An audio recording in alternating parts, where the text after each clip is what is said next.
Just give it like 3 seconds. Yo, what's good? It's your boy Travis, aka T1. And what's up, man? It's your boy D, aka Mr. Live in 5 himself. So we got a different little setup today. Today we got a candidate running for District 2 that we're gonna be interviewing. Mr. Tyrone Darden. We trying to expand the platform, give people a chance to express themselves in different things that they've got going on. Like I said before, we here for the podcast, but we also here for the people. So if it's things that y'all got going on, just let us know. We can get you on, and we can go from there. So we got a few questions. We'll let him go through his thing and let the people know why we should vote for him for District 2. If I'm not mistaken, well, we get into that when we get him on. So Travis, you got some questions you gonna ask? You got lined up? Yeah, or you just gonna go? Yeah, I was actually on that side of town. Oh, okay, a yeah. And I saw his billboard. So I don't know if like with city councils, I'm sure they have some say so on what goes on in the city when it comes to parks and roads and things like that. So I definitely have a question for that based on what I saw today. Okay, cool. So go ahead and bring them in. Blue, can you bring them in? Mr. Darden, what's up, man? What's going on? Appreciate y'all having me on. Oh, nothing, man. We had to bring you on, man. This is your second run, right? This is my second and a half run. There was a special election in 2014 that I participated in. So because I still got my shirt. I think exactly that one from 2013. You got the shirt from 2013. Okay. Yeah. And then so before we get into the question, something funny, right? So I thought Alvin Perry was running for, and I'm like, Alvin Perry? They like, no, I think it's Walter. I'm like, are you sure? But so it's Walter, right? Yeah, and Walter's my first cousin. Our mother. Yeah, I know. It's close. So real quick, man, for those that don't know you, go ahead and introduce yourself and tell us a little bit about yourself. So just the short version, because I want to get right into the questions and everything else. All right. My name is Norris Tyrone Darden. People call me Norris. People call me Tyrone. People call me Coach. People call me 20. Just don't call me Collect, and we're gonna be all right. But I was born and raised here in San Antonio, in the district. Went to Gates Elementary, King Middle School, and Sam Houston High School. Graduated in 1998, top of the class. I was number 12 out of about 300. I was the class president. Played sports, football and track. Was all state in track and all city in football. Got a scholarship. Went to college, played ball, and ran track for 5 years. Got my bachelor's in criminal justice and my master's in special education. And came back home as an educator in the special education field. Spent 4 years at Davis Middle School, a year at Sam Houston High School teaching and coaching. And the last 12 years, I've been in numerous capacities at the George Gervin Academy. For me, I take pride in the East Side, but in this run, the district is much larger than that. So as a candidate that's looking to represent an entire district, I believe I'm the best candidate because I'm the most diverse, because I have a plan, and that I understand that in order to get things done, you got to be tenacious, you got to be relentless, and you got to have a heart for the people. That's sure you knocked out half the questions. Oh, my bad. Pretty much. My bad. Right. So I know Travis got a question. I want to ask a question to jump it off. So as far as like, do you think that you growing up on that side of town would, in the environment that it is, because I grew up on the east side too, of course, I'm pretty sure my family. So with us growing up on that side of town in that environment, do you think that you should be the perfect spokesperson for that side of town? I think great question. I think that's part of it. Bigger than that. So again, I'm 41 years old. The entire 41 years I've lived and I've worked in the district. So, so outside of going to college, which that's temporary, when I came back home, Davis Middle School is in the district. Sam Houston High School is in the district. George Gervin Academy is in the district. And so my entire 18 years home, since 2003 to now, I've only ever worked in the district. So I was born 3278 Martin Luther King in the district. And at 24, 23 years old, I came back home and I've been working in the district. There's no other candidate that can say that. With that being said, though, I believe that that gives me an advantage. I don't think that entitles me to the position, because at the end of the day, what have I been doing for 41 years? Well, we know the first 18 years, I was maturing, I was growing, I was experiencing, I was learning, I was developing, right? And then I went away for 5 years to get credentialed, to get those degrees and get that knowledge outside of my environment. And then I brought it back. And so I'm bringing it back. I've been a teacher, I've been a coach, I've been a mentor in leadership capacities. I've been on boards and I've led boards. I've written grants. I've helped businesses. I've been in so many situations to where I've connected, and not just on the east side, but in all areas of the district, not just one area. I'm talking about the faith-based community. I'm talking about the nonprofits. I'm talking about the business community. I'm talking about the social groups. I've done it all. I've been a part of it all, and I've related to them. I've linked up to them. Even politics since 2010, 2009. I started off with Sheila McNeil when she ran for County Commissioner Precinct 4. I started off then in 2008. 2008. Levi Reed introduced me to that process, and ever since then. So since 2008 to now, I've been engaged in politics in my own campaigns, other people's campaigns, and so on all levels, I've been engaged. I think that's what gives me the advantage, but how I apply that, how I use those skills and that experience is really what makes me, in my mind, the best candidate, the most viable candidate. Okay. Travis, you got something? Yeah, I was actually driving down FM 78 today, and I actually saw one of your billboards, and I got to thinking, because when I first got out here, me and my family first moved out here. The military moved us out here, and so we stayed on that side of town whereas I think it's like Hartman Elementary School is at. Okay. And that back road right there, but it's almost like there hasn't been much to. I don't know if this is like more in your wheelhouse. I'm sure I would assume it is. Is there anything that can be done for those that area where the park is and that elongated street where the school is at? So it sounds like we're talking about Gibbs Sprawl. Yes. And we're talking about the little small park right there. Mm-hmm. So great question, T. So I grew up here, and so I can remember when that was a dirt road. Right. There was no park, right? Mm-hmm. And I can remember when none of that. So that area is District 2. And so I can remember when none of that was there. The question is, what can we do? So let's talk about what the role of a council person is, specifically a District 2 council person. Number one is constituency services.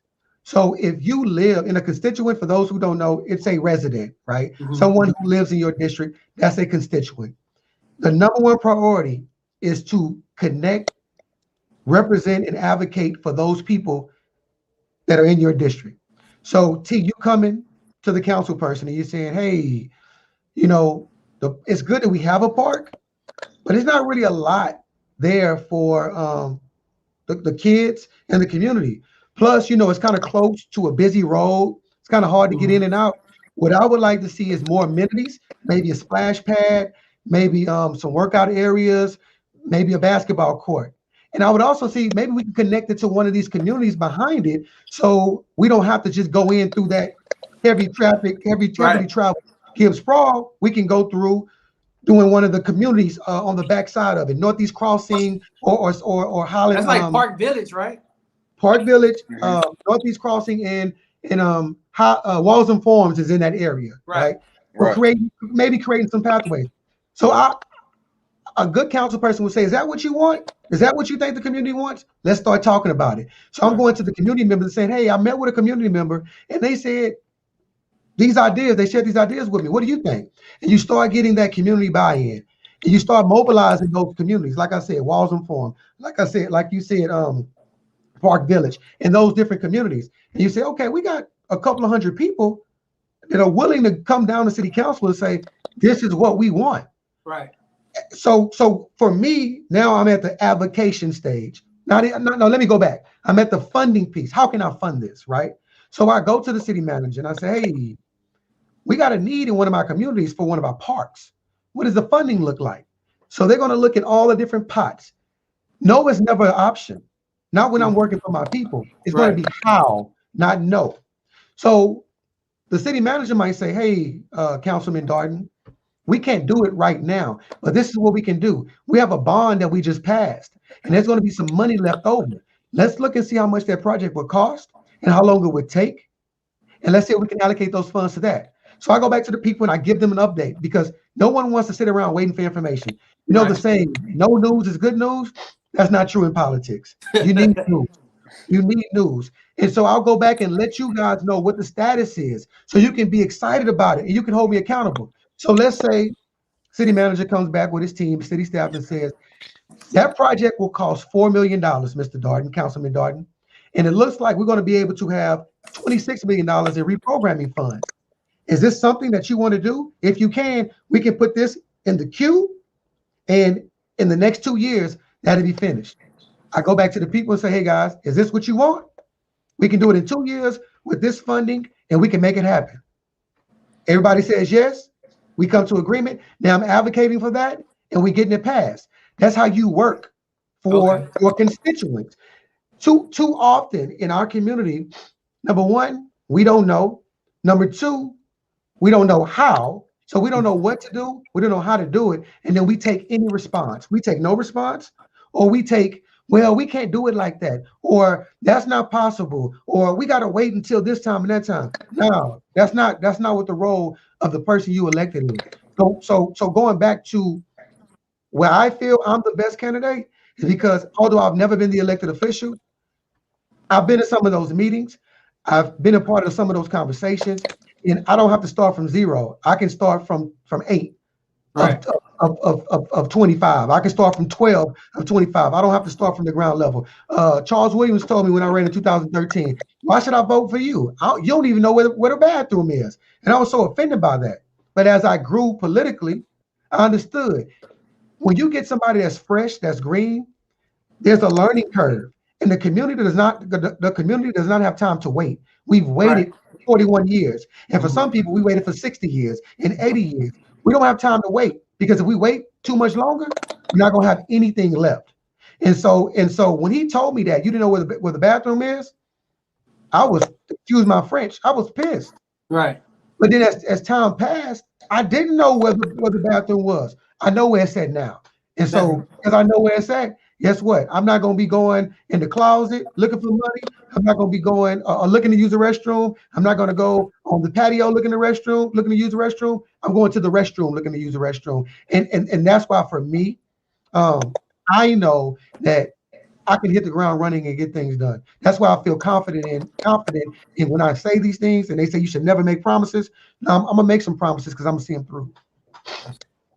So I was with the, because I'm really honestly, I'm foreign to politics. I didn't really pay attention to politics, growing up. That wasn't like a big thing to me as far as like getting stuff done in the community. So I was told that we need to go to our local officials versus trying to put everything on the president, right? So with if you are elected, what is, as far as like District 2, so somebody asked, what areas do District 2 cover?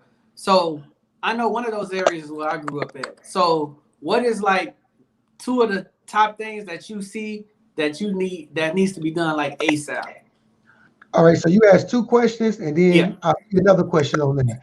So 3 things. So number 1, let's talk back about the role of the council person. Okay. So I talked about constituency services. I talked about advocating for your constituents, and I talked about not taking a no, but looking for the how, right? So that's the general role.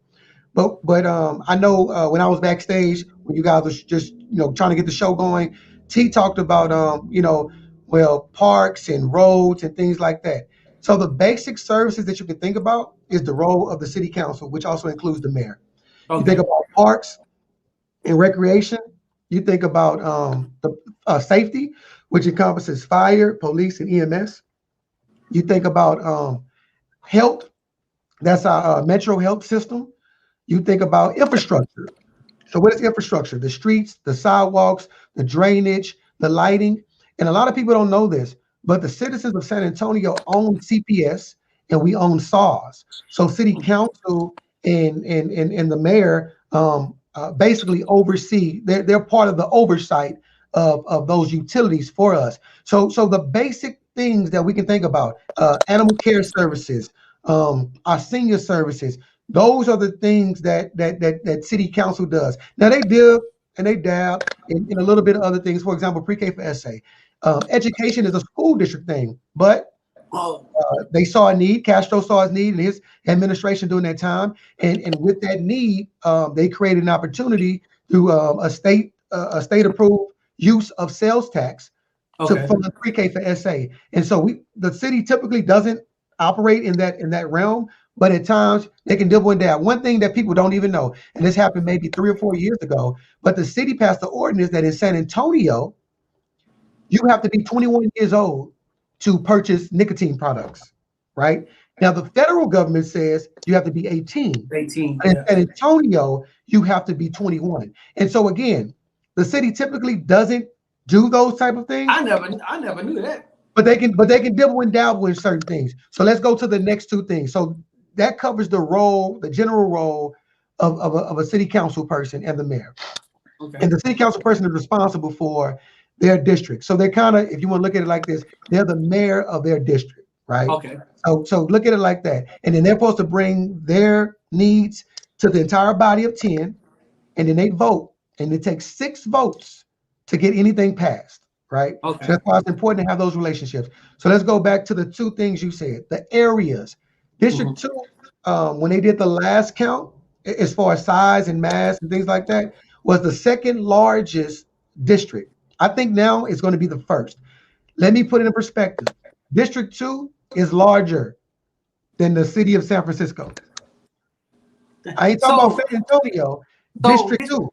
So has District 2 it's expanding, or has always been that big? It's expanding. It's been that way for at least 10 years, but it's even bigger now. Let's talk about the areas. So the core east side, right? That's from the Alamo Dome all the way down to Lakeside and Foster Meadows and all those areas over there. So if you look at 281 and 37, if you're cutting through downtown, everything east of that and inside of and 35 in that is District 2. If you go down Rigsby, for the most part, everything to the north of Rigsby, so that's Rowan and Pecan Valley and all that, that's going to be District 3. But if you shoot down Rigsby, down 87, as soon as you get to the highway, to 410, once you pass the highway, everything else is District 2. Everything that's San Antonio is District 2. So that's the core, right? So when you get out of the east side, you go far east, Sunrise, Highland Farm. I think it's called East Meadows, the one off of Meadow Park, I think it's called, off of FM 78, going up to Foster. You have Casewood, you have the Knolls, and then what you talked about, Park Village, Eastgate, East Village, all those areas, Camelot, all of that is District 2. So all of that is District 2. So everything that is on Eisenhower in San Antonio, Rinneman in San Antonio, and Walsham in San Antonio is District 2. And so that natural border is going to be Austin Highway. But if you dip down Parent Vital, all the way basically up to the old post office, everything to the east, Sunbright, Sungate, behind, and this is my landmark, behind the strip club and all that, Right. That's District 2 as well. Basically, all the way over to Randolph Park and Ride. Park and Ride. So some new areas. In that 87 area, Blue Rock Springs, which is on the other side off of Sulphur Springs Road. So, yeah. That's also District 2. But if you ride down 10, past 1604, and you look to the right and you look to the left, right before you see the sign that says leaving San Antonio, 3 miles, 7 miles to Marion, there's 2 new developments out there. All that's District 2. So District 2 goes as far as 1604 and I-10 East. People think it's Converse, Atkins, St. Hedgewick, whatever. No, that's San Antonio. So that's why I say District 2 is massive. And so we can't, so it's not just the east side. I thought it's not just the northeast side. I promise I thought it was just the east side. And even if we go down Broadway, for the most part, all the way down maybe to across from Lions Field, it's called Mankey Park. All of that area right there is District 2. The area before you get to Fort Sam Houston, which is called Government Hill, Carson Homes, all that's District 2. There's things on the other side of Fort Sam or within that area, all that's District 2. It's a place called Beverly Hills that probably no one has ever heard about, but a couple of people, but that's District 2. Well, you mean the houses going towards Central Market, that neighborhood? Well, that's not Beverly Hills. That's Gucci B and all that. But when I'm speaking on, it's off of Ritterman. So it's off of Ritterman. If you're going down west into town, if looking to your left, it's like, I can't even explain it, but it's a little tuck neighborhood over there. It's right across from East Terrell Hills. So not Terrell Hills, the city. That's what you're talking about. But East Terrell Hills, the subdivision. So you got East Terrell Hills, you got General Crew, you got Wilshire, like all those different neighborhoods over there. It's so many neighborhoods over there. The other side of the railroad tracks, you got Northeast Crossing, you got Bryce Place, like you said, you got Park Village, you got Camelot. It's so many neighborhoods over there. So it's a lot. It's a lot. Man, I thought it was just the east side. And I used to get mad when he'd be like, it was a shooting on Ritterman, the east side. I'm like, man, that's not the east side. But they're probably thinking from a District 2 standpoint of all it being together, right? Yeah, well, I think sometimes people do stuff for shock value. I've seen stories where it happened on the north side off Marbach, and they said the east side. I've seen stories, it didn't even happen in San Antonio, and they said east side San Antonio. So I think reporting wise, we got to do better. I know one of our former councilmen, Cruz Shaw, he actually approached KSAT 12 because KSAT 12 had been kind of reporting the wrong areas. And he said, hey, look, for every time, whether it's right or wrong, that you report a negative story that happens on the east side, we need to have 3 positive ones. And he said during his tenure, they were doing that. But again, he's not the council person anymore, so we don't know what the level of accountability is now. So you District 2. So do you plan on going higher? So this is my goal, and I'm glad you asked that. So in 2013, when I ran, all I cared about was District 2, right? That was the first thing. Then I didn't win. And then another opportunity came in 2014, and all I cared about was District 2. And I didn't win, right? And so I said, so then an opportunity came for District 120. And I said, no, it's one thing to do stuff in the community, but to go to the Capitol in Austin, I'm not doing that. Like, that doesn't make sense for me. And luckily, Miss Barbara Gervin Hawkins, who now is our state representative, she was willing to do it, and I supported her. So what I started thinking is this, and this came from her as well. I don't need to be the politician. I could be the politician's friend. So I can pick up the phone and I can call the state rep, the state senator, the DA, the sheriff, a judge, and say, hey, this is what's going on in my community. This is what somebody needs. We need you to come talk to this nonprofit. We need you to be a part of this effort. And they can come. And for the most part, I had those relationships. But over these 8 years, we've had a consistent revolving door in our community. And for those who've been here have seen, we've either had little to no progress, if not even that, regression. And so I said, you know what? I'm going to run after I was forced, drugged, pushed threaten, you need to be in this race. Okay, I'll do it. I'm gonna put 100% in it, and if I win, I'm committed for 8 years. So to your question, do I have aspirations above this? Right now, my goal is to win, and not only win, but to be in this situation, in this office, representing the people for 8 full years. After 8 years, when I can't be the city council person anymore, I guess in year 6, when I run my last run, we can start talking about something else: state rep, state senator, or even just being over a nonprofit and doing my part there. But for now, my focus is 8 years in this seat. Okay. We got a question.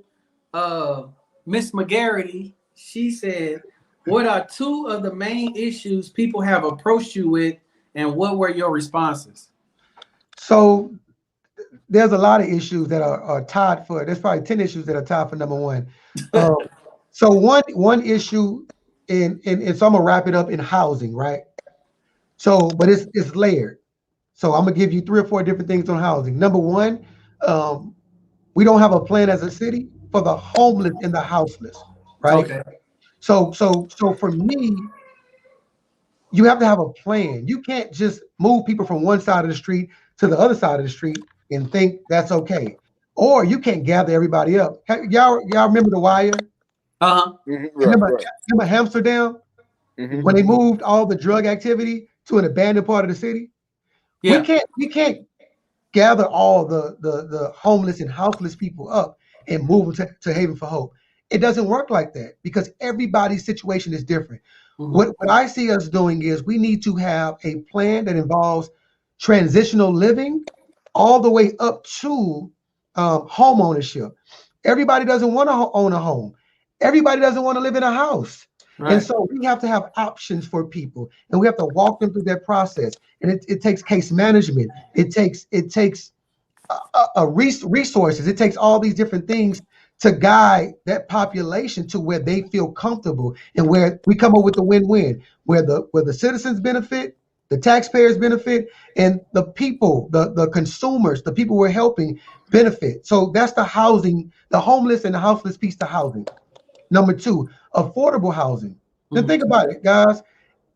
Anything we do, if we buy a car, not a cash car, but we finance a car, even if we lease a car, it's going to be 3 to 5 years, right?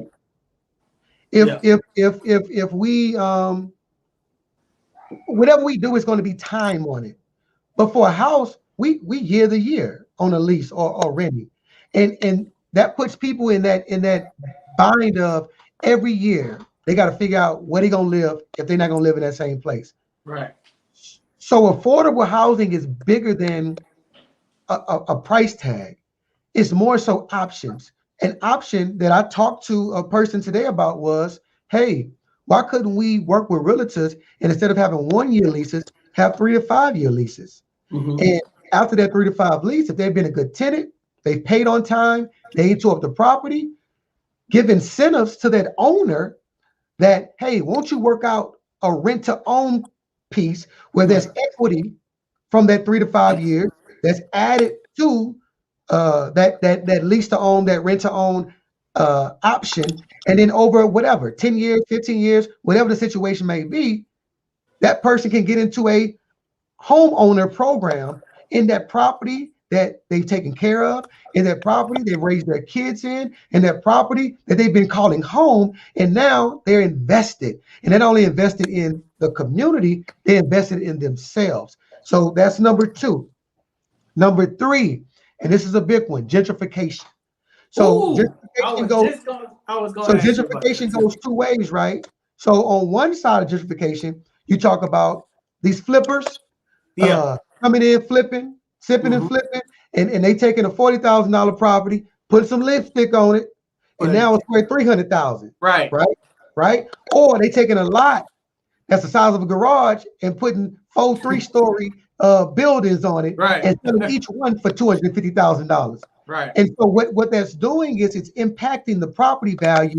And so that $40,000 house that Aunt Suki or Grandma Penny still live in, now though that house is valued now at $200,000, and those taxes that may have been $450 a year or $800 a year, or now $8,000 a year, right? Right. And so that puts them in a bind. They may default after a couple of years on their taxes and lose their home. Right. That's one part of it. That's an issue we got to address, because we can't price people out that's invested in their homes for 10, 20, 40, 60 years. That's not right. That's not fair. The other part of it is this. Okay, let's say I can't afford the taxes. I block walk in Dignity Hills. That's off Hackberry, between Hackberry and New Braunfels, that area. A homeowner told me, and he said I can afford it. I talked to him and his wife at the same time, that they were paying $1,200 a month in taxes. They were paying $1,200 a month in taxes. I didn't say in mortgage, not in mortgage, in taxes. So listen to this. This was the response they had to me was, the amount of money I pay in my taxes doesn't reflect the quality of services that I'm receiving. On that same block, I had a young lady. I mean, she's a little older, but she asked me, hey, well, she told me, she said, Mr. Darden, one night I came to my door at 2 o'clock in the morning, and there was someone passed out on my steps. She said, now, of course, they wasn't bleeding. They didn't have a gun in their hand, so I didn't call 911. I called a non-emergency number, and I talked to someone. They said they're going to send somebody right out. She said, Mr. Darden, I waited on the other side of my door, and it took them 4 hours to come. She said, for the amount of taxes I pay, it makes no sense that police take 4 hours to come assist me with an issue on my doorstep. Another person told me that their street floods. Said I can't even walk outside my door, outside my yard when it rains, because it's flooding, and I don't even have a sidewalk. But I pay these exorbitant amount of taxes. So to that question, the number one thing I hear about is housing. But again, the houseless and homeless situation, affordable housing, and gentrification in regards to taxes and pricing people out. The number two thing I hear, and this is crazy, constituency services. And it's not just the north side or the far east with Sunrise and all those other places. Even people on the east side, they don't feel connected to the district. Right. Some people don't even know who their current city council person is. I can name the council people off over the last 20 years. And maybe because I'm engaged. But yeah, I can't. I don't. Travis, Travis, you're not from here, so I guess it will. Well, where you from? Do you know who your city council member was? Yes. Yeah. No. But I think one of the reasons is that it's like the quote unquote politician that whole I don't even know what to call it, but it's like it left a bad taste in a lot of people's mouths, so they kind of just choose not to bother it. But it's harming us at the same time versus doing us any good, because now we don't know who's running, what their plans are, and do they even live in the district? Are they from the district? What are they ties to it? Because some people just come in a district, like police officers, right? So a lot of police officers, they didn't grow up on the lower east and the inner east side, so they come from Northampton and all these areas, and they already been put a bug in the ear, like, hey man, look, this is the bad part, one of the bad parts of San Antonio, so you need to be on high alert.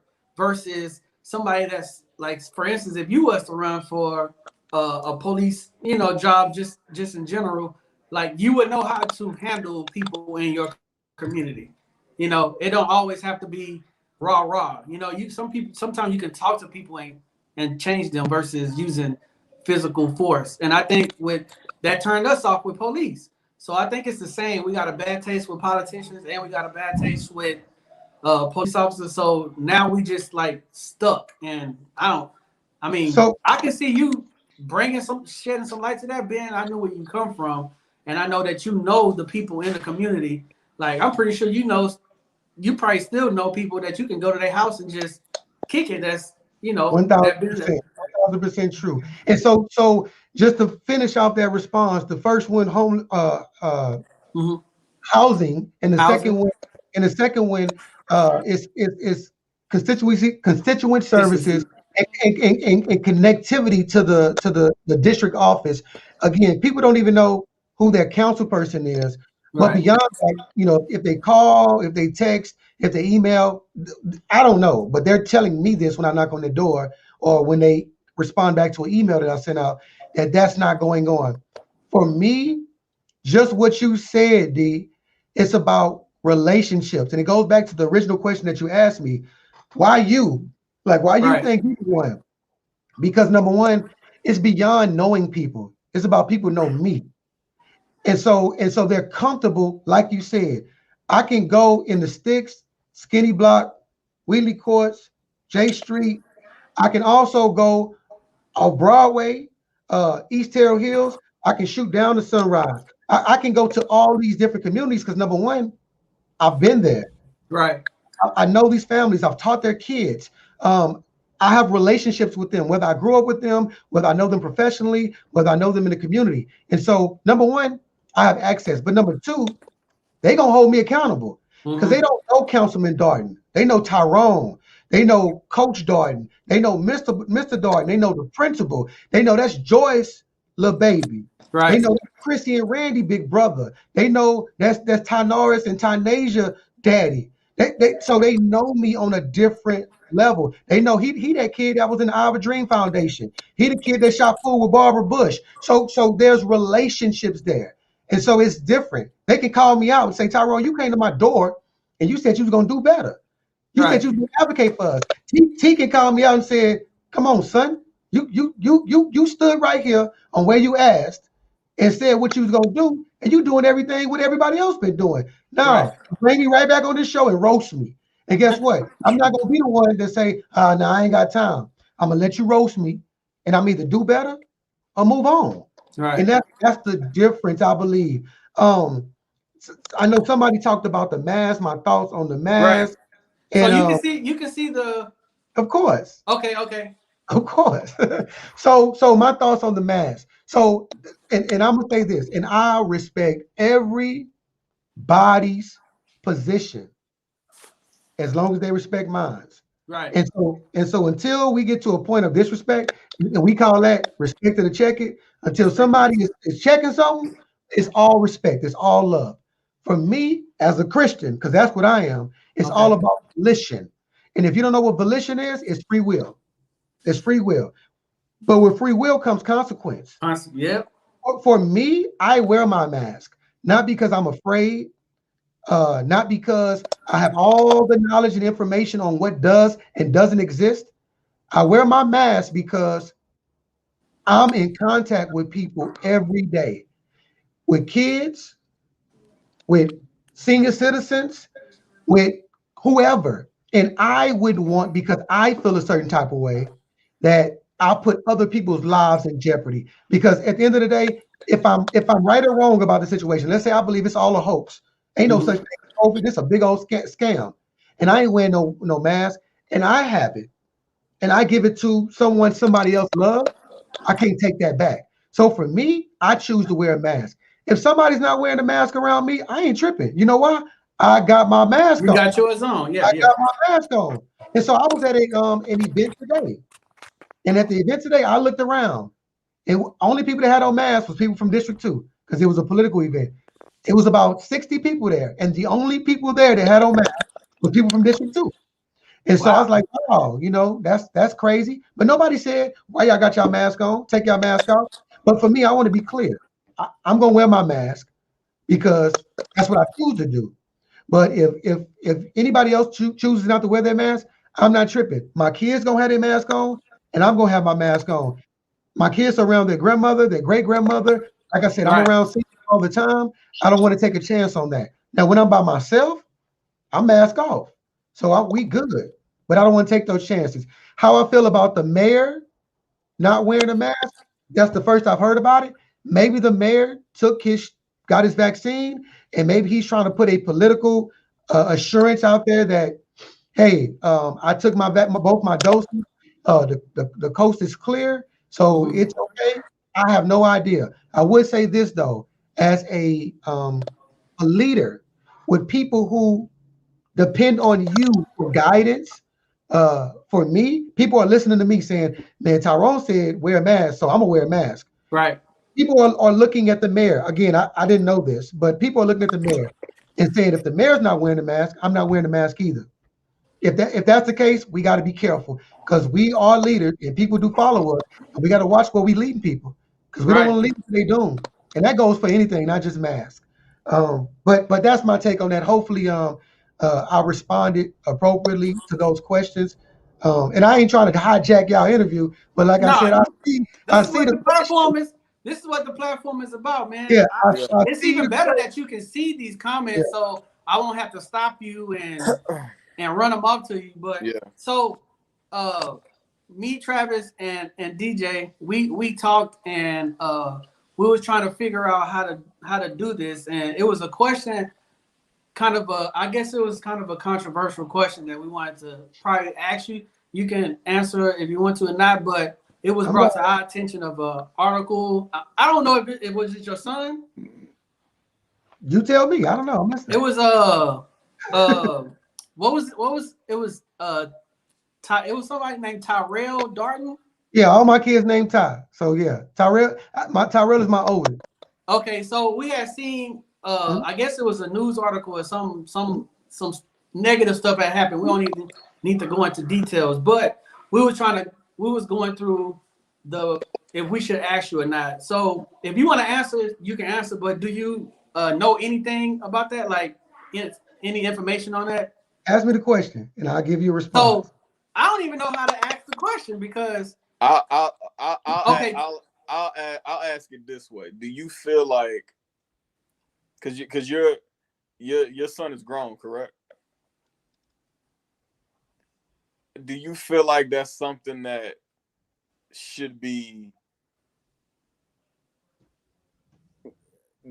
bared on your shoulders, that like a decision that your grown children should have when you're when you're running for a particular seat? Is that something that should be held against you?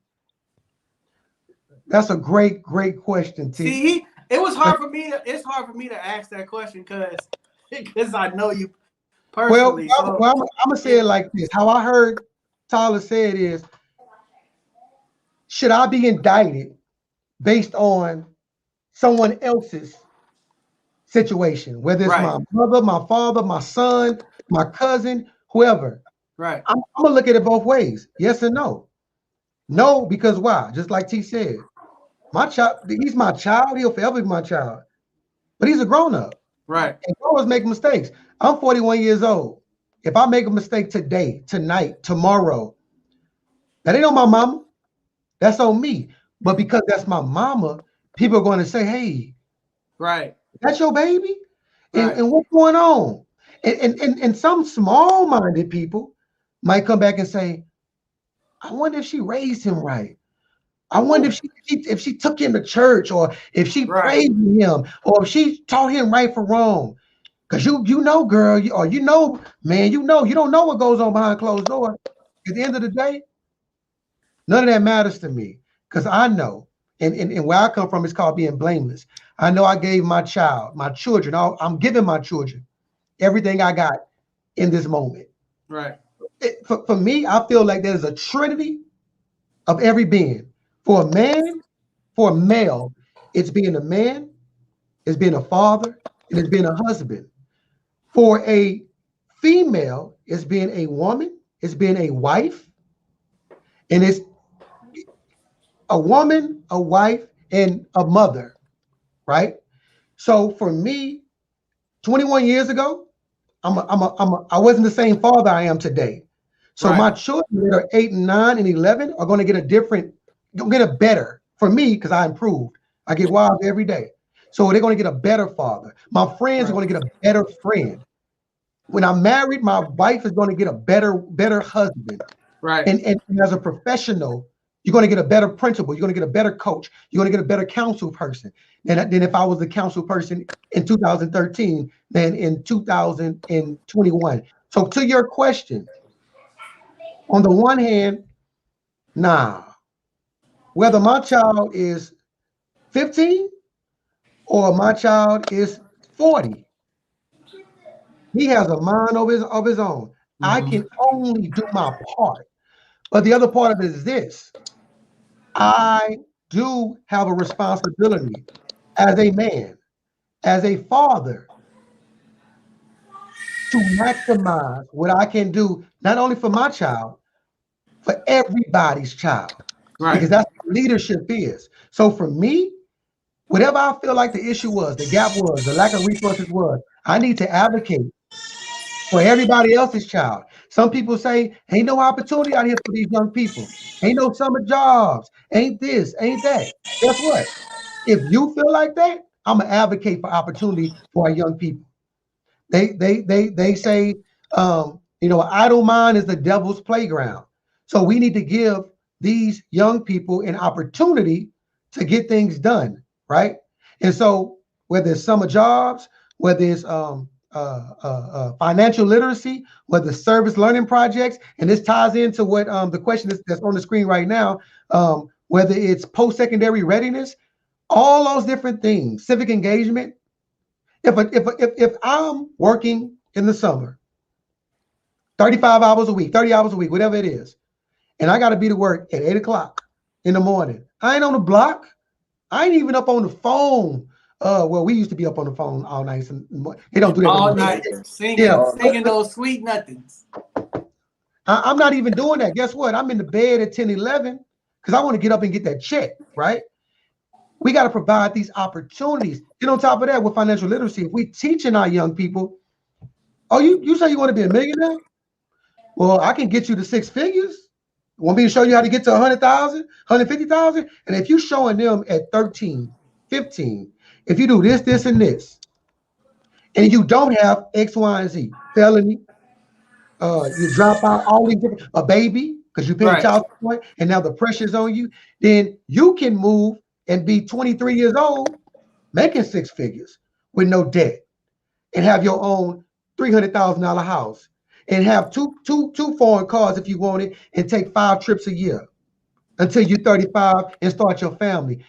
So on one hand, what Silk the Shock and them say, it ain't my fault. It ain't my fault. But on the other hand, I have an obligation as a leader in my community, elected or otherwise, to close the gaps that we're saying exist that cause it goes back to volition.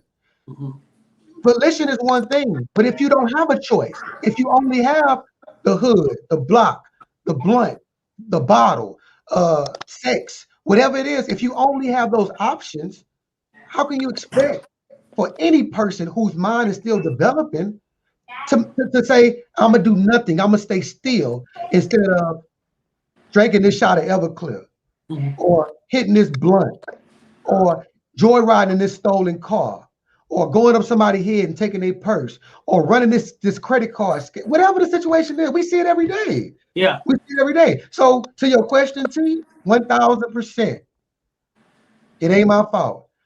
1,000%, it's my responsibility to make sure that ain't even an option, or that ain't the best option. So it go both ways. And I doubt if anybody's gonna say that. I doubt if anybody's even thought about it on that level. It's, oh yeah, it's my fault, I wasn't there. Or when he was 2 years old, I stopped giving him his pacifier. No, it ain't about all that. No, it ain't about all that. I held him too long. No, it ain't about all that. People gonna grow up to be who they be. Right. They're gonna make the choices based on, number one, what they've experienced and what's been sold into them. But beyond that, what choices are there? Like what choices are really there? We grew up in the same hood. Right. We had choices, but we didn't.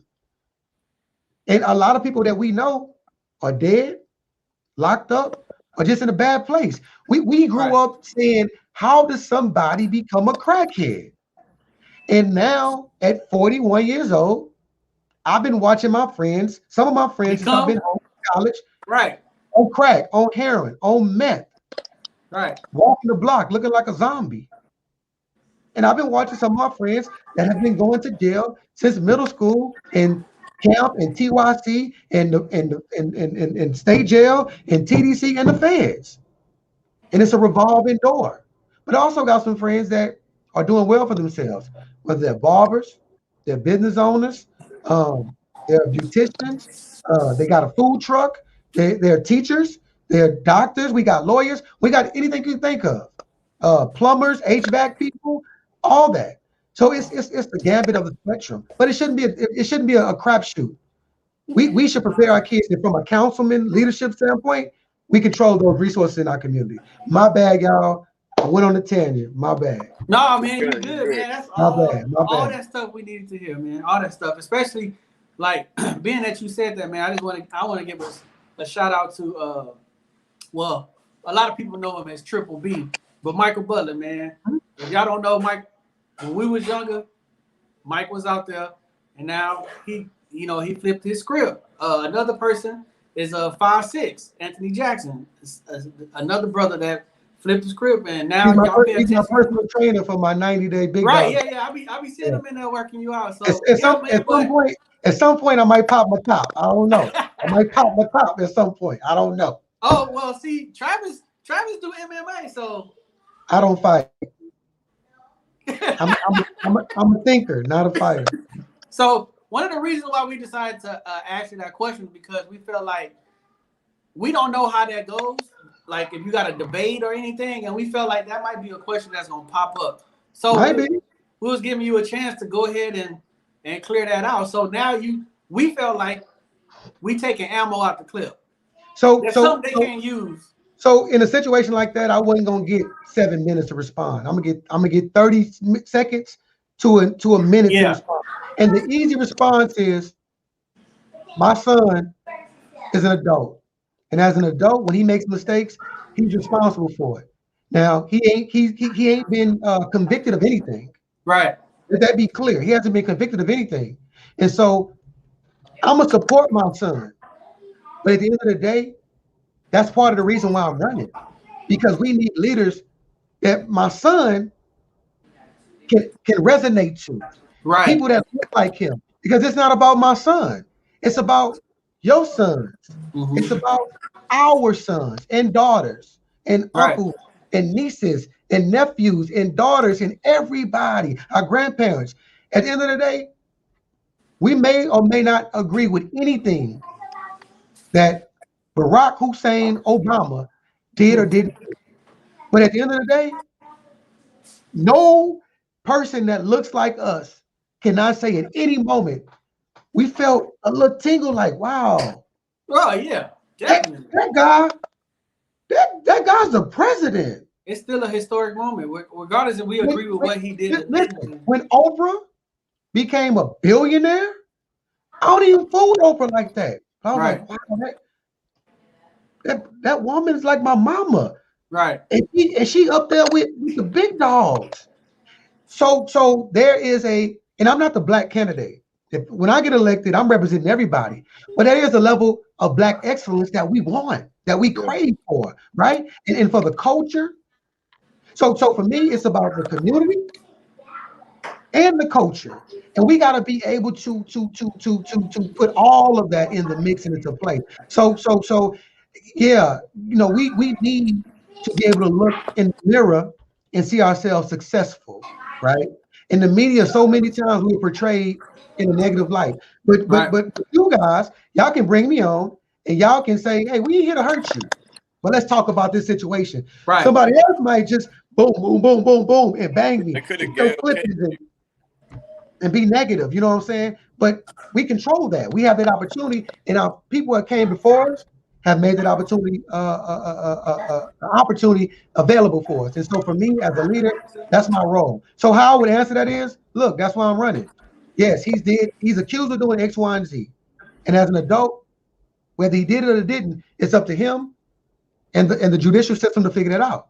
Right. But regardless, he's my child, he's my son, and I love him, and I'm going to be there for him in whatever capacity I can. But on the other side, that's why I'm running.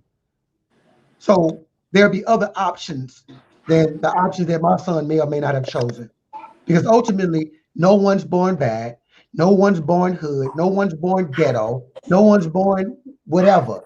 A shooter, a hustler, a robber, whatever. Nobody's born like that. Those are learned conditions.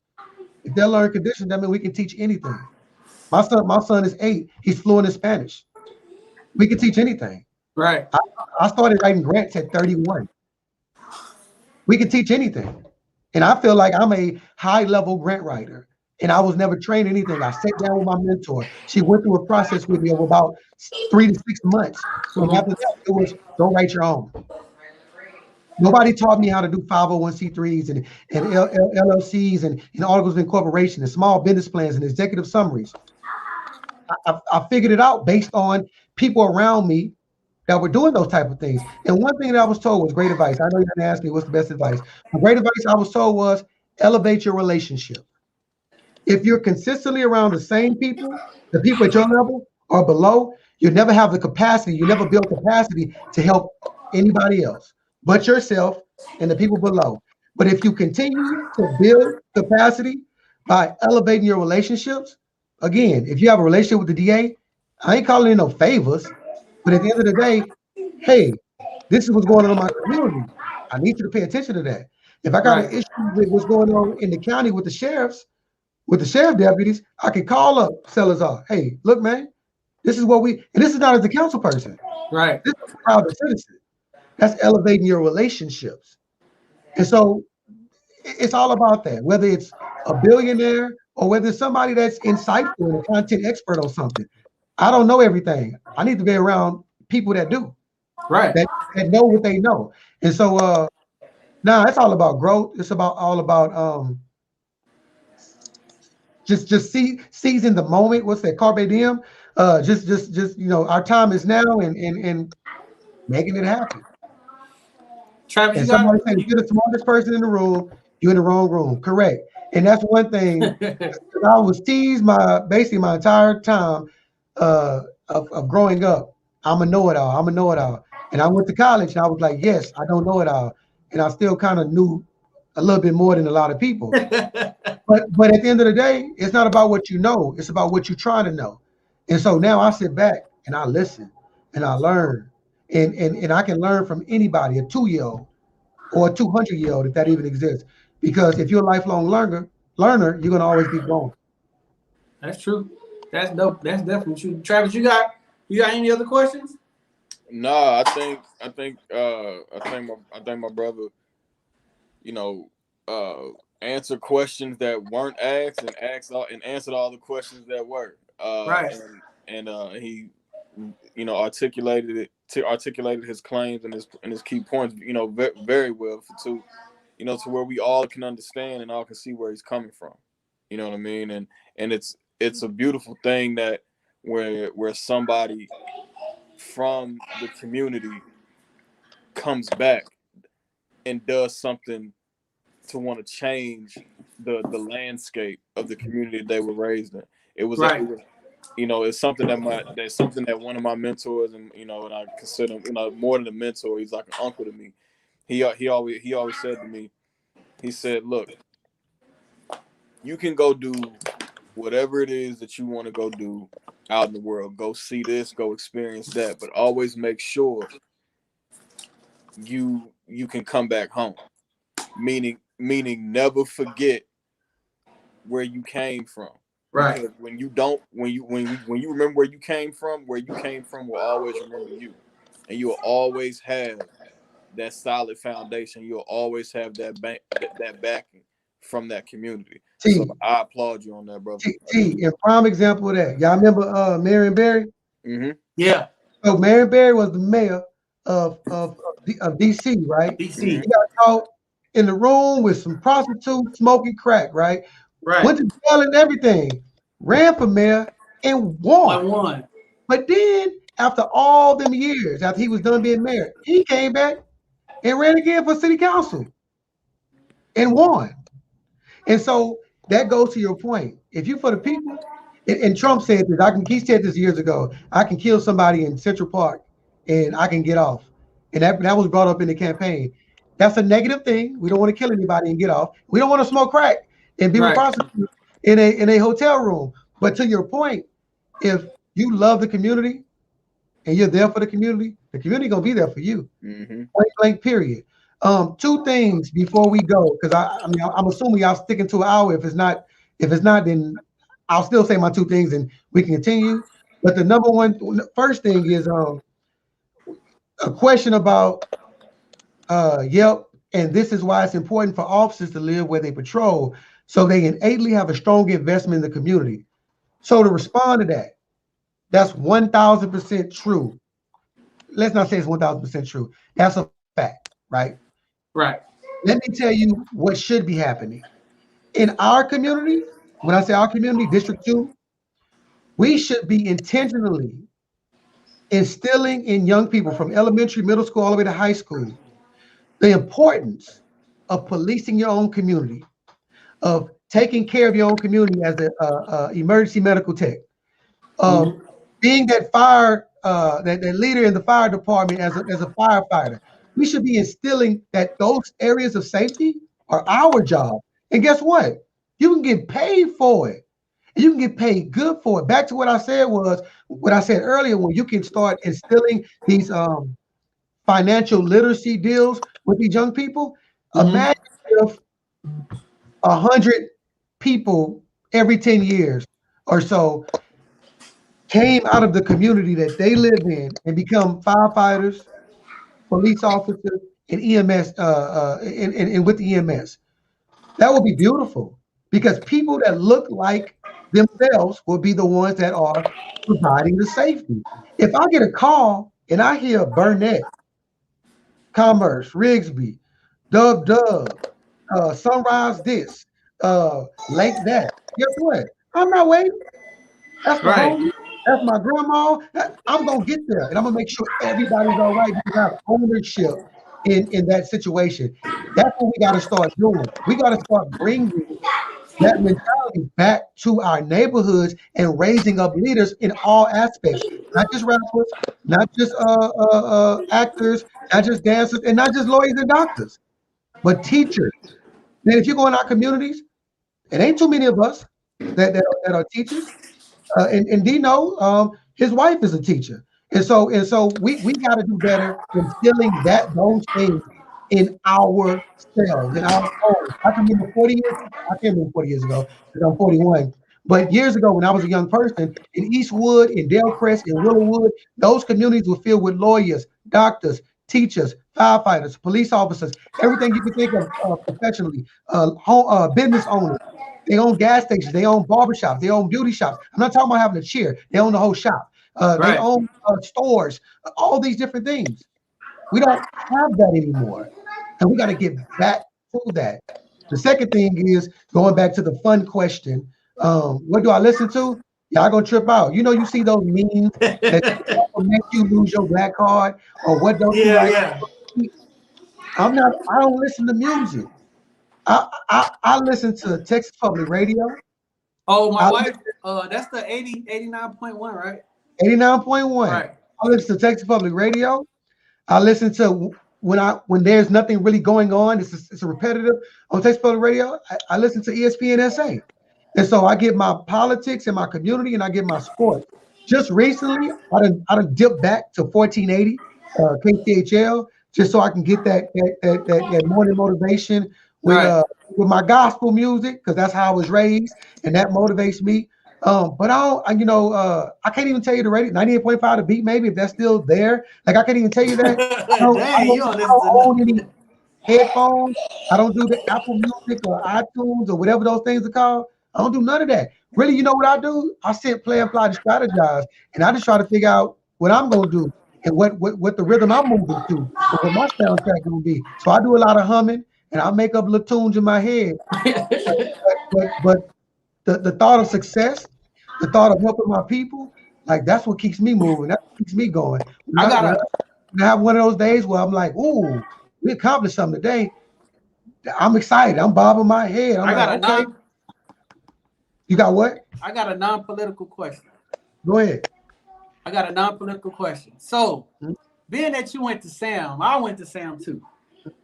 Why y'all didn't win those state championships, man? No, that's a great question.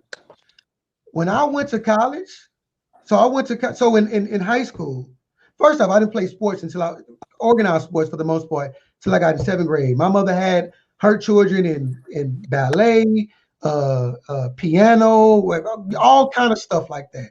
And so we really went into sports like that. So in 7th grade, you know, I went to King. We started playing sports. So I found out I was fast and I was athletic. I could jump. I was dunking the tennis balls and the volleyballs in 8th grade. And so in high school, it was all natural talent, right?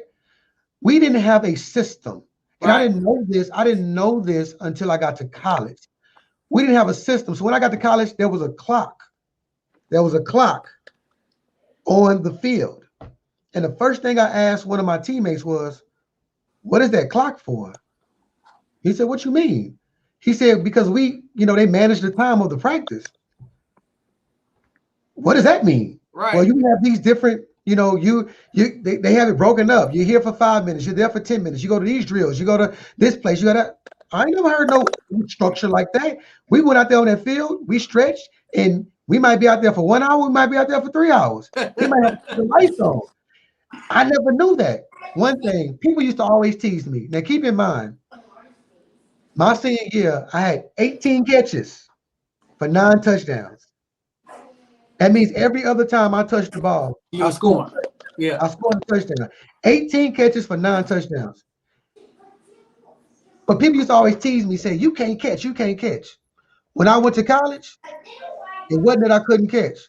Nobody ever taught me. You don't catch with your hands. You catch with your eyes. You see the ball. Right. You don't catch with your hands. You catch with your eyes. Nobody ever told me that. Nobody ever told me where to stick a route, what's a false step, how if it's down a distance, you're supposed to run 2 yards past the cone. No, nobody sticks. Nobody ever taught me that. Nobody ever taught me how to run full speed in a football situation. So why didn't we ever win any championships in football? We had no system. I had never lifted a weight until I got to college. We didn't have a weight room when I was at Sam. We had one when I was there, but it wasn't like. Listen to me. It wasn't like nothing. It didn't exist when I went to Sam. We did not have a weight room. And I'm not talking about dedicated. We didn't have a weight room. Wow. So when I went to college, I was 165 pounds. I could barely lift my weight. After the first year, I redshirted. I weighed 185 pounds. And I was lifting 265 pounds. It's a major difference. When you sleeping right, you eating right, and you in a system. It's different. So why didn't we win? We didn't have a program. Judson had a program. Right. Smithson Valley had a program. Bernie. Other schools had a program. Alamo Heights had a program. Alamo Heights. Fredericksburg had a program. Kerrville had a program. Alamo Heights, but I used to hate it. All they did when we was in school, they ran the ball 3 times. They 5 wide. Every down. I'm like, oh my God. So we didn't have a program, and I didn't understand that until I got to college, and I had to learn how to play football. Now the good part of it was I was smart, so I caught on real fast, and I was athletic, so I could jump, had a 30.5-inch vertical, and I could run. I ran a low 4.4, and when I put on all that weight and got strong, I ran a 4.3. So you can't coach that. You can't teach that.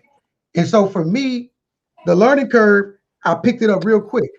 But a lot of people who come from where I come from, they give up, they fell out, they go back home, or go back to those choices. They stay in their home, they smoke, they go to 6th Street, they party. And so I had an opportunity, I took advantage of it. I got 2 degrees for free. I met a whole bunch of people, I networked, and I came back and I brought it back home with me. And so we didn't win no championships. We had no system. Now in track, we should have won at least 1 championship. It's my fault. I dropped the baton at the state meet. Oh, yeah. Who was on the relay team? Who was y'all relay team? First leg was Dale Coleman. Second leg was Albert Thompson. Y'all call him Anthony or A Sweet. Third leg was me, and fourth leg was Herbert Harrison. They called him Tweety from the Denver Heights. And we actually were on track to break the state record. It would have been broken the next year or 2 years later by Odie Wyatt. They smashed it. They ran faster than college teams. I mean, they could have went to the college championship. No. Beyond Texas relays. Oh, They could have okay. went to the actual championship. They probably could have attempted to run in the Olympic trials. They were that fast. Dang. Yeah, they Yeah, were that ODY. fast. Yeah, I heard stories about ODY. Like Yeah. ODY is out in Fort Worth. ODY they was different. They were different. Yeah. They was different. So to that point, we were to your question about championships. We should have won one in track. I dropped the baton. We were on track to shatter the record. We were racing a school called Jasper. We were 4A back then. Jasper won, and they had one kid go to UT, and another kid go to like one of the best junior colleges. A couple of them went to like one of the best junior colleges. They ended up transferring to a D1 school. So they had a pretty stacked team. I think their second leg may have won the 100, and somebody else may have won the 200. So they had a really stacked team, and we were about to smoke them. And back then they didn't have the 4x2. If they had the 800-meter relay, the 4x2, we would have killed that as well. Like we were that fast collectively. Yeah. Now visually, they thought 200 was long distance, but but collectively, no, we were that fast. But we didn't win track because it just wasn't in the cards. For football, we didn't have a system. We just wasn't in a system. And throughout the years, and the system is just not football. The system is we didn't have a dedicated athletic period, right? That's important. That's important to have a dedicated athletic period. So y'all just went to practice after school? Yeah. Oh, see, we had a seventh grade. Seventh period was our athletic class. We went to. They tried to do that, but in other districts or other situations, they tailor it to sports. So they make sure everybody who wants to play sports is in that class. For us, you couldn't get everybody in there because the schedule wasn't built like that. And so it wasn't a dedicated, even some of our coaches wasn't in that class. So it wasn't a dedicated athletic period. So we didn't have a weight room. We didn't have a dedicated athletic period. We didn't have a true football field. It was a field with some goalposts. It's just getting there. Don't even worry. We didn't have a track. We had cinder. Right. We didn't have a track. So we, I don't even want to get into it. Ask me another question. The more and more I think about it, I was not prepared to go to college. But to God be the glory, it worked itself out. That's what's up, man. Well, I ain't got no more questions, Travis. No, I'm good. Tyrone, you can take a few minutes and let us know what you got coming up. Any shout outs you want, and put your if you got any social media, just you can say it, but we'll put it in later on. In the private chat, I put a link because you asked me a question earlier about what's actually District 2. A lot of people don't even know they live in District 2, right? Some people think they live in Converse. Some people think they live in Kirby. Some people just think they live somewhere else. I don't know. Okay, so I stay on FM 78 by I know you stay. You stay either in Converse or the county. I know where you stay. Okay. Yeah, so you don't live in District 2. You don't live in District 2. But Travis is way out of Travis is in Africa. He might be in Egypt. Yeah, he up in there somewhere. But I put it so if you can add that link to the real chat or to the what am I trying to say? To the bottom screen later or whatever. I think that'd be helpful. Yeah, we'll do that. Yeah, be helpful to people because all you got to do is click that link and then you go and you put your address in there. So like I always use my old address that I grew up, 3278 Martin Luther King. And what it'll do is it'll pull up like your district, your council person. You can either click on the map, and it'll put a map up. You can click up even if you're part of a neighborhood association. It'll pull that up, the map of that. So it's a lot of good information. It'll pull up your precinct number, which is good to know. So all that stuff is in there. And it'll tell you point blank, if you were in San Antonio, you in districts 1 through 10.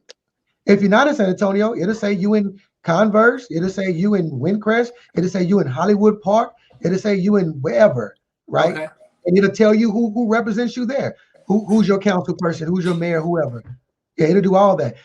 For me, what I want to say is, and I thank you, Shamika, for being on here. What I would say is this: get out of this ideal that politics ain't for me.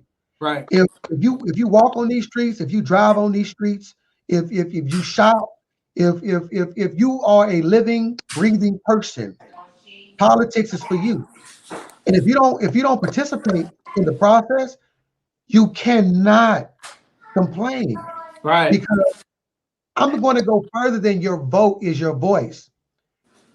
Your civic engagement is your voice. So whoever your audience is, let's say I saw somewhere you had 30 subscribers on YouTube. Even if they're not in District 2, even if they're not in San Antonio, even if they're not in Texas, the information I'm giving is valid anywhere. Take that information and go figure out who's running for what in my neighborhood, in my community, and how can I get more information? Because I might want to support them. I might want to help them and volunteer. And so politics are the game changer. When kids die, what they doing? They doing chicken dinners and GoFundMe's, enchilada. There's resources out there for everybody. But beyond that, your kids ain't gotta die. Your kid might be in a situation because they don't have an opportunity. That politician is the one that can help create those opportunities. And so politics is a game changer. You feel like the houses ain't nothing, ain't stuff. I ain't gonna say the other word. The houses ain't up to par. Get involved. If you feel like why we only got Jack in the Box and this place and that place and everybody else got Chili's and Papados. Well, guess what? That's political. Those people look at the rooftops and the median incomes. And if they don't feel like they can make money in your community, they're not coming to your community. So we got to see how we can bring value to the community. That's political. They intentionally put certain things in certain communities. They intentionally zone certain communities a certain way. Why do you think we have certain type of gas stations in certain communities? Not the little gas station that you pull up with 8 pumps, but the gas station with 20 pumps. They have that because people feel like we ain't gonna get nothing else, so we're gonna give them that. Or we're gonna give them that. They ain't gonna complain. Why do you think in some areas you have landfills? In other areas you don't. In some areas you have halfway houses. In some areas you don't. In some areas you have oil plants. The people that process the oil and things like that can contaminate drinking water. Right. And in some places you don't. That's political. All that's political. So before you go, I got, being that you said that, I wanted. Okay, I'm pretty sure you remember the flood in '98. Was that a political move? Yes, the flood of '98 was political, and Katrina. Oh yeah, yeah. So have you guys Katrina ever heard terrorism? However you want to look at it, it's all about perception. But it was political. Though. We talking about politics. It was political. Have you heard about a floodplain? Have you guys heard about floodplains? Floodplains? Floodplains. Yeah, I've heard of it. So basically, the east side. It's it's a bowl. The core east side. Exactly. Okay, yeah, I see. Floodplain. So when you build, you can create areas to flood. What happens is, so we know what levees are, right? Right. Mm-hmm. And most times levees don't break. They're open. They're opened to relieve the stress of the water on the other side. Right. Right. So when those levees are open, that water has to go somewhere. It goes into the floodplain. So, and most times we don't flood from what comes up above. We from the flood, dam or whatever. We flood because we're down and it's coming down towards us. Right. So in '98 was our own Katrina, but we created it. We created it because it didn't rain that much. What happened was those levees were open, and that was a political decision. Right. Because he could have went Alamo Heights way, right? It could have just stayed where it was at. And it could have tore up downtown. And it could have they're not gonna tear up downtown. So, but to your question, it's all political, baby. It's all political. And so again, When people say I don't get involved with politics, that's an error on you. When you get mad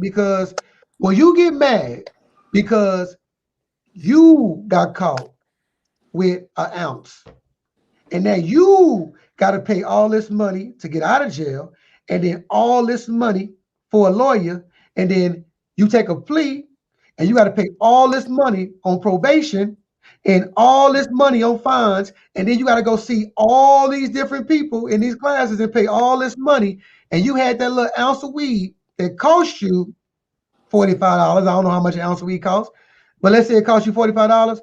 But since you got caught with it, you done paid $18,000. Right. That's all political. That's called the law enforcement apparatus. From the law back to the police, back to the pretrial process, back to the trial process and the plea process, to the process of reentry and community supervision. All that's political. So if you got a problem with crack versus cocaine, and people going and getting a slap on the wrist for cocaine, and people getting 40 years for crack, that's political. Right. Yeah. That was. All that's political. So they should know that though, because that was like, it wasn't even like a hidden agenda with that. It was. They gonna do it as long as we allow them to, and when we allow them to, number one, because we don't get involved in politics, and number two, it's not enough of us on the other side of that dais, on the other side of the aisle. They're saying, my vote as a state rep, my vote as a city council person, my vote as a state senator, as a U.S. congressperson, as a state board rep, as a state school district rep, counts. Until we get the mentality that we want not deserve, we know we deserve it, we know it's owed to us, but that we want to sit at the table, we're going to still stay in a position of indentured servitude.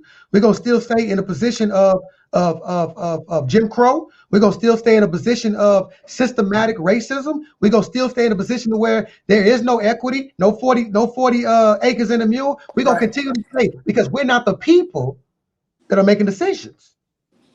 We're not those people. And so it goes back to raising our young people up to be more than 2 or 3 options.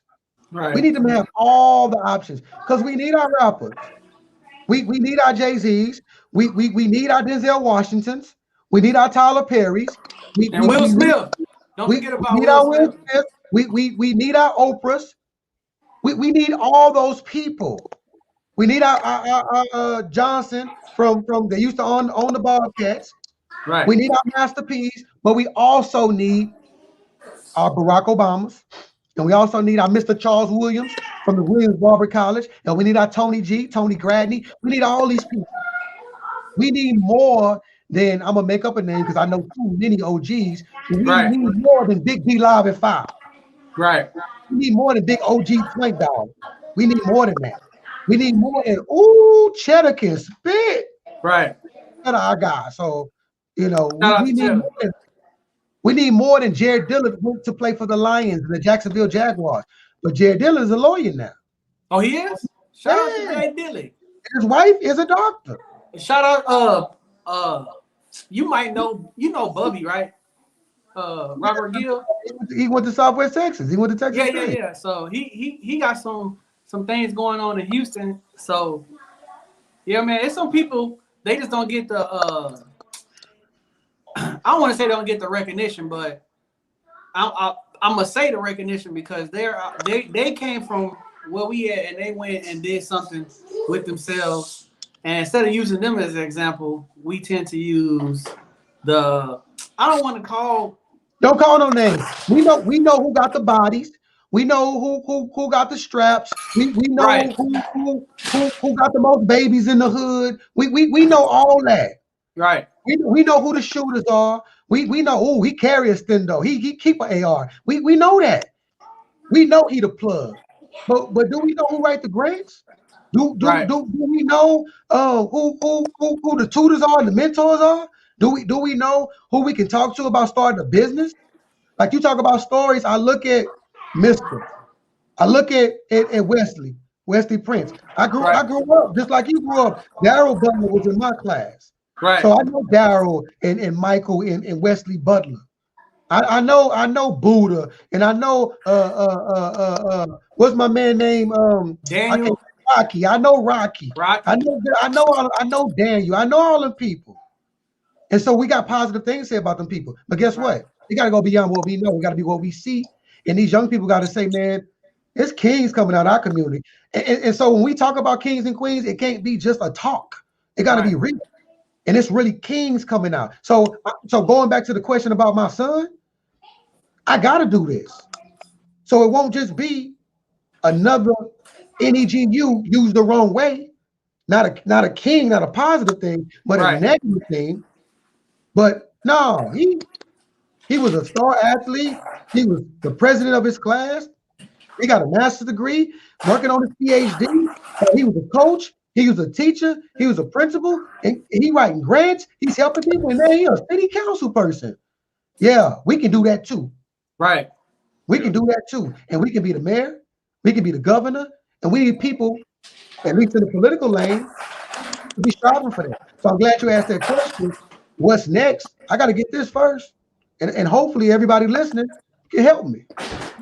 Yeah, that's what's up, man. Well, we ain't gonna hold you too much longer. Thank you for everything. Yeah, my day man. Early, and tomorrow is gonna start at 5. So yeah, man, you answer every question, man. Every question. Even in the chat rooms. I'm glad you was paying attention to that. So I ain't got nothing else. T1 ain't got nothing. We're gonna plug your social media in when we post. So everybody, if y'all listening now, man, if y'all got any other questions, one last thing, and I never do this. And my treasurer, who is Brashard Callis, who's also from the community, plug to Brashard Callis. I'm proud of him.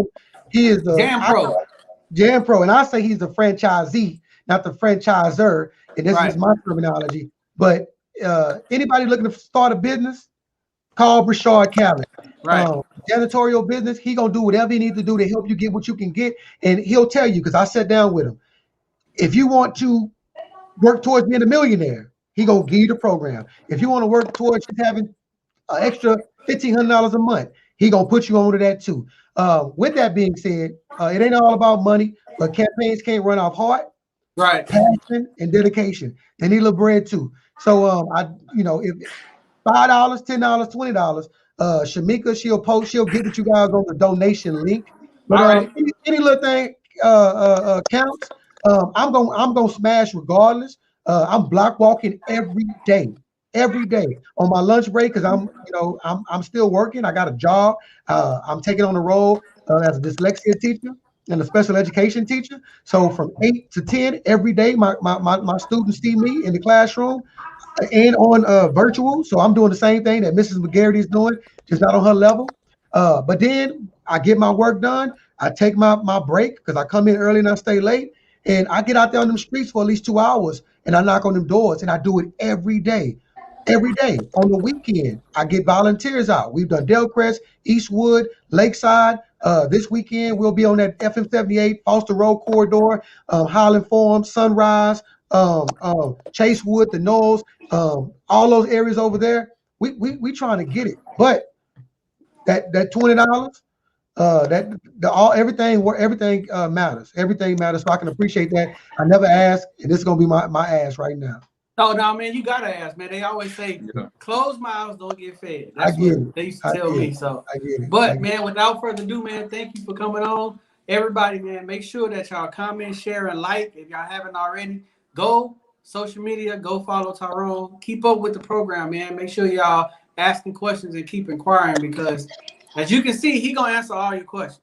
So you ain't gotta worry about that. So if y'all have any more questions, go ahead and hit them up. Travis, you good, right? I'm good. I'm good. DJ, Baby Blue, Mayzella Blue, all the names, shout out to her. She let me and Travis do this one. She was having some business, but without further ado, this is Well You Ask Podcast, and we signing off.